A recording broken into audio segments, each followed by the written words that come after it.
तर नमस्कार मित्रांनो, तुम्हाला तर माहिती आहे मी तुषार बनसोडे. तुम्हाला हे पण माहिती आहे की माझा मोठा भाऊ आख्या बनसोडे. ते गेले 8-15 दिवस आख्या बनसोडेची घरात वागणूक एकदम चेंज झालेली आहे. त्याला पैसा आल्यामुळे त्याने घरच्याला एकदम सोडून दिलेले बघणं. मदरला पण घरी रोज त्रास चालू आहे, रोज फोनला शिव्या चालू आहे. तो म्हणतोय आता त्याचा पैसा भेटलाय तर त्याचं वेगळं झालेलं आहे. त्याने लग्न केले त्याचं वेगळं राहतोय त्याचं तो. मग घरात रोज घरी जाऊन मम्मीला जाऊन शिव्या देतोय. आता विचाराच तुम्ही मम्मीला काय काय चालू आहे. आणि आख्याची मम्मी आहे, आख्याचा इतका त्रास असतो ना घरी येऊन घाण शिव्या देतो, खालच्या दराला जाऊन शिव्या देतो. बुधवार पेठात जाय म्हणतो मला, 300 रुपयावर धंदा कर, तू माझी मम्मी नाही, तुला मम्मी म्हणायची लाज वाटायली मला, असं बोलतो ते घरामध्ये. तुम्ही त्याला आख्या समजून वगैरे सगळ्यांनी डोक्यावर घेतलंय, पण त्याचं काहीच नाहीये. घरामध्ये जसा बाहेर जसा वागतो तसं घरामध्ये काहीच वागत नाहीये. ते खूप त्रास आहे त्याचा मला. आणि एक म्हणजे त्याचे पप्पा नाही, त्याचे पप्पा नसल्यामुळे घरामध्ये एवढा त्रास देतो. त्याचं एवढं दुकान आहे, सगळं आहे त्याचं, पण घरामध्ये 1 रुपया नाही देत.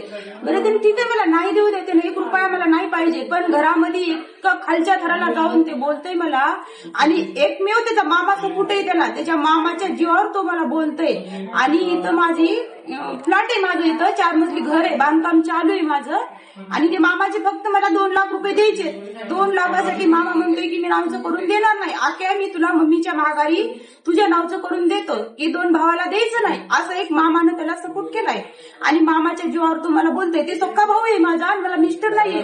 3 जण भाऊ मला त्रास देतात आज, की केवळ त्या घरासाठी. आणि आख्याला सोबत घेतलंय त्यांनी की मी तुझ्या नावावर करून देतो, 2 भावाला द्यायचं नाही, काहीच नाहीये असं बोलतोय तो. 2 त्या भावाला पण त्याचा खूप त्रास आहे. आज त्याचे पप्पा नाही, त्याचे पप्पा नसल्यामुळे एक तर मला भावाचा पण खूप त्रास झालाय. भाऊ पण मला त्रास करायले की ते घर जे आहे ते आम्ही तुझ्या नावावर करून देणार नाही. आणि मेन म्हणजे काय झालेलं आहे, घरी तो पैसे देत नाही तर मला थोडी इंस्टाग्राम कमिशन चालू आहे, म्हणजे पैसे चालू आहे. तर घरी मी बघतोय तर आता त्यांनी माझी आयडी हॅक करण्याचा पण प्रयत्न केलेला आहे, माझी आयडी डिलीट करण्याचा पण प्रयत्न केलेला आहे. मला जेवढे सध्या प्रमोशन चालू आहेत सगळे त्यांनी ओढून घेतलेले, म्हणजे मला चौकून झोपायचा प्रयत्न त्यांनी केलेला आहे.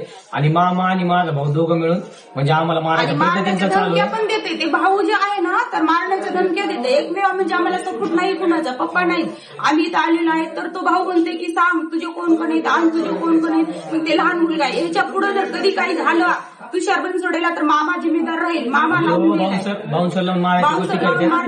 परवा दिवशीच आमच्यासोबत एक अटॅक झालेला आहे, त्याच्यावर आम्ही वाचून निघालेलो दोघं माझ्याकडे. पण आता इथून पुढे जर काय झालं आम्हाला तर त्याची जिम्मेदार माझा भाऊ आणि माझे मामा राहतील. तुम्हाला एक रेकॉर्डिंग दाखवतो स्वतः आख्या बनसोडेची, तो काय बोललाय काय नाही. तुझा माझा काही संबंध नाही. बाप मेला तशी माय मेरी समजायचंय, त्यानंतर तू माझा लेख नाही, मी तुझी माय नाही. कोणताही सण हा, ते गावाकडल्या घराची जेव्हा बी 4 हिस्से होतील त्याच्यातला तुला 4था हिस्सा भेटल.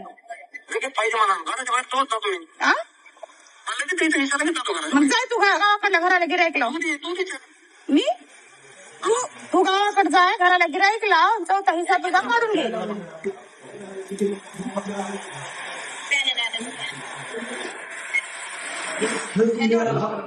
ऐकली असं तुम्ही रेकॉर्डिंग, असं त्याचं घर करत चालू आहे. तर हेच इथून पुढे आमच्या दोघांना काय झालं तर त्याचा जिम्मेदार माझा मामा नवनाथ जाधव आणि माझा भाऊ आकाश बनसोडे, हे दोघं जिम्मेदार राहतील. इथून पुढे माझ्या मम्मीला पण काही त्रास झाला त्याची जिम्मेदार ते दोघंच राहतील. तर तुम्हाला तर माहिती मला वडील नाही, तर आम्ही जेवढं कमवलेलं आहे आमच्या जे हक्काचे ते म्हणजे आमचं घर, ते दोघं मिळून आमच्या नावावर करून देत नाहीत. आम्हाला दमदाटी करायला लागलेत, आम्हाला दोघांना मारायचे पण प्रयत्न केलेले त्यांनी. आणि मेन विषय म्हणजे मी त्यांच्या नावावर गाडी घेतली, म्हणजे मला वडील नसल्यामुळे मी माझ्या मामाच्या नावावर गाडी पण घेतली होती. पण त्यांनी ती गाडी पण ओढून घेण्याचा 2-3 वेळेस प्रयत्न केलेला आहे. मी हप्ते सगळे ओके केलेले आहेत, सगळे डाऊन पेमेंट ओके दिलेले आहे त्यांना, तरी पण ते माझी गाडी ओढून घेऊन जातात. मला घरात पण आमचं घर पण आमच्या नावावर करून देत नाही, असं झालं. आता विचार हा, ते मामा आहे ना, नवनाथ जाधव आहे, माझ्या भावाचं नाव आहे, भाऊ आहे. ते आकाशला म्हणते की माझ्याकडे ये तू, मी तुला एकट्याच्या नावावर करून देतोय. तर त्याला आकाशला सांगितलंय त्यानं मी तुझ्या नावावर करून देतो. त्याच्यामुळे ते आकाश घरी येतो, घरी नाही येऊन तसले त्या तुषारला पण बोलतो, मला बोलतो.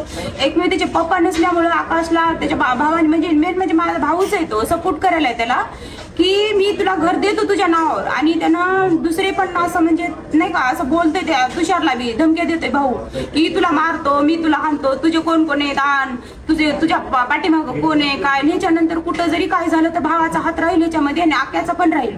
आणि त्यानं ते ओपनिंगच्या वेळेस ते रिबीन वगैरे जे कापली होती ना त्यानं ते उभं दिखावा केलेला होता. ते सगळं ते घरामध्ये असं वागतो ना, एकदम खालच्या थराला जाऊन शिवाय होते ते घरामध्ये. मला त्याची कमाई नाही पाहिजे, मला त्याचं काहीच नाही पाहिजे, मी त्याच्या कमाईवर बसले नाही, म्हणून मला नकोच ते काहीच. पण तो घरामध्ये जे वागतो ना तो लई म्हणजे खालच्या धरायला जाऊन टाकतो. अक्षरशः मी त्याच्यामुळे एक दोन वेळेस आत्महत्या करण्याचं केलं पण मी, पण तो तरी ते दुसऱ्या कारणाने केलंस, तू ह्याच्यामुळे केलं, तू त्याच्यामुळे केलं. आणि भाऊ म्हणते की तू नाटकं केलीस, तू नाटकं करू लागलीस, तू नाटकं करायलीस. मेन म्हणजे माझ्या नवऱ्याचं इथं घर घेतलेलं आहे, आम्ही घर नावचं करण्यासाठी एवढं सगळं जे भाऊ करायला आहे माझा, हे जे आमच्या घराची घर जे फोडी केली केवळ माझ्या भावाने केली ते म्हणजे नवनाथ जाधव. आणि ते नवनाथ आकाशने मुलगी आणलेली, ते दोघं सोबत आहेत आता सध्या. पण त्यांनी आता लग्न केलेलं आहे, त्याचं वेगळं झालेलं आहे. त्या मुलीचं नाव तन्वी कोळेकर आहे. त्या दोघं मिळून त्यांचं राहतात. त्या पूर्ण पण त्याचे कान असे भरलेले आहेत की मम्मीला सोडून राहा, मम्मीला काय. त्याच्यामध्ये नवनाथ जाधवचा हात आहे. नवनाथनी सगळं त्याला ऑलरेडी रूम बघून दिली, सगळा पसारा बिसारा सगळं घेऊन दिले. म्हणजे नवनाथनी आमच्या घराची घरफोडी केलेली आहे की ते म्हणजे भाऊच आहे माझा आणि मला मिस्टर नाही. पण जवळ असं केलं की आकाश जवळचा पैसा बघून, आकाश जवळचा फेम बघून त्याने आकाशला एकदम घेरत घेतलेलं आहे, त्याला जवळ केलेलं आहे आणि आमच्यापासून एकदम तोडून टाकलेलं आहे. तिथून पुढे आमच्या म्हणजे मदरला रोज त्रास चालू आहे आकाशचा. रोज फोनला शिव्या देणं, मला शिव्या देणं. काहीतरी मम्मीकडे त्याचे 20,000 रुपये होते, ते काहीतरी कारणाने घेतले होते. ते त्या पैशासाठी त्यांनी अक्षरशः माझी आई बहीण काढली, मम्मीची पण आई बहीण काढली. पार ते मारायला पोरं देखील घेऊन आमच्या घराखाली. हो, ते पैशासाठी तो मला बोलला की तुझ्याच्यानं पैसे देणं होत नाही, तू बुधवार पेठामध्ये जा, 300 रुपयावर धंदा कर आणि ते पैसे माझे दे. हे अख्ख्या असं घरामध्ये भाषा वापरतो आणि त्याच्यामध्ये त्याच्या मामाचा हात आहे. ते सगळं त्याचा मामा त्याला बोलायला होता. आता सुद्धा माझं झालेलं आहे त्या पोरीसोबत. त्या पोरीला त्यांनी लावून दिलं बोलायला आणि ती पोरगी मला आज बोललेली. आणि सध्या इंस्टाग्रामच्या पब्लिकला असं वाटते की तो स्टार झालेला आहे, ते मोठा आहे, सगळ्यांना घेऊन चालतो. असं काहीच नाही. पब्लिक ती फक्त तोंडावरची त्याची मोहमाय आहे. तो आमच्या घरातल्यालाच बरोबर बघत नाही. घरात 1 रुपयाचं त्याचं देणं घेणं नाही. आम्हाला त्याच्या पैशाची अपेक्षा पण नाही, त्याच्या फेमची पण अपेक्षा नाही, पण आम्हाला त्याचा त्रास नकोय. बळच आम्हाला त्रास देतो, त्या पोरीमुळे आम्हाला त्रास देतोय. आम्हाला म्हणतोय त्या पोरीला तुम्हाला कंप्लेंट करायला लावतो, तुमची जिंदगी जाट करतो, तुमचं खाणं पिणं मुश्किल करतो. मला थोडी इंस्टाकडून काय कमिशन चालू झाले तर माझी आयडी हॅक करण्यासाठी पुढच्या हॅकरला 20,000 ते 25,000 रुपये चालू केलेले. हॅकरसाठी मी आयडी डिलीट करण्यासाठी ते पैसे चालू आहेत. आणि आता माझ्या आयडीला प्रॉब्लेम पण चालू आहे त्यांच्यामुळे. इथून पुढे माझ्या आयडीला काय झालं तर ह्याचा जिम्मेदार स्वतः आख्या बनसोडे नाही. मित्रांनो, तुम्हाला तर माहिती आहे आम्ही 3 भाऊ होतो. मी, आकाश बनसोडे आणि छोटा माझा साई बनसोडे. तर आता आकाश बनसोडे काय वेगळा झालेला आहे, पण माझा लहान भाऊ जो साई बनसोडे तो रोज शाळेत जातो. त्याला पण शाळेतले लहान पोरांना टिपा देऊन मारणं बिरण्याच्या गोष्टी केलेल्या आहेत त्याने, ते पण केलेले. पण आता इथून पुढे मी म्हणतोय किंवा मला किंवा माझ्या छोट्या भावाला किंवा मम्मीला काय जरी त्रास झाला तर त्याचा जिम्मेदार आखे बनसोडे राहील आणि त्याचा मामा एक राहील. आणि मुद्द्याची गोष्ट म्हणजे त्याने एवढं मोठं दुकान केलं आहे. त्या दुकानामध्ये मला एवढे दिवस त्यानं फक्त नोकर म्हणून ठेवलं. माझ्या कोणी 1 ना 1 रुपयाचा हिशोब मागितला त्याने, त्याच्यामुळे मी दुकानावर जाणं बंद केलेलं आहे त्याचं. आणि मेन म्हणजे त्यानं दुकानात माझ्या वडिलांचा एक पण फोटो ठेवला नाही. तेच कारण मी दुकान सोडायचं. आणि इथून तिथून मी फोटो आणला वडिलांचा की दुकानात ठेवतो, त्याने त्याचा फोटो पप्पाचा पायाखाली ठेवला त्याच्या. ही लायकी आखे बनसोडेची. तुम्हाला त्याचं दुसरं रूप सांगण्यासाठीच व्हिडिओ काढण्याचा प्रयत्न म्हणजे त्याचं दुसरं रूप कळण्यासाठी. कारण की तो पब्लिकला असं वाटतं की आखे बनसोडे फेमस झाला, गरिबीतून वर गेला. मान्य आहे तो गरिबीतून वर गेलाय, पण त्यांनी एकदम सोडून दिलेले आम्हाला, एकदम वाऱ्यावर सोडून दिलेले. मला पण काहीतरी इन्कम चालू होतं, माझ्या पण आता आयडी मागे डिलीट करण्या मागत लागलेला आहे. आता इथून पुढं मला किंवा माझ्या लहान भावाला किंवा मम्मीला काही त्रास झाला त्याचा जिम्मेदार स्वतः आखे बनसोडे राहील. तर आता वेळ आली मित्रांनो तुमच्या सपोर्टची, तुमच्या गरजची. मला जास्तीत जास्त तुमच्या गरज म्हणजे सपोर्टची पाहिजे. हा व्हिडिओ होईल तेवढा सर्वात जास्त शेअर झाला पाहिजे आणि हा व्हिडिओ होईल तेवढं पोलिसांपर्यंत पण शेअर झाला पाहिजे की आमच्या कुटुंबाला काय झालं. इथून पुढे ते व्हिडिओ बघून पण पोलिसांनी जास्तीत जास्त ऍक्शन घेतली पाहिजे त्याच्यावर. आणि मेन म्हणजे गोष्ट म्हणजे माझा लहान भाऊ साई आणि आम्ही दोघांनी पण आत्महत्या करायचा प्रयत्न केलेला आहे. पण आम्ही ती गोष्ट सोडून आमच्या आईकडे बघून ती गोष्ट सगळी सोडलेली.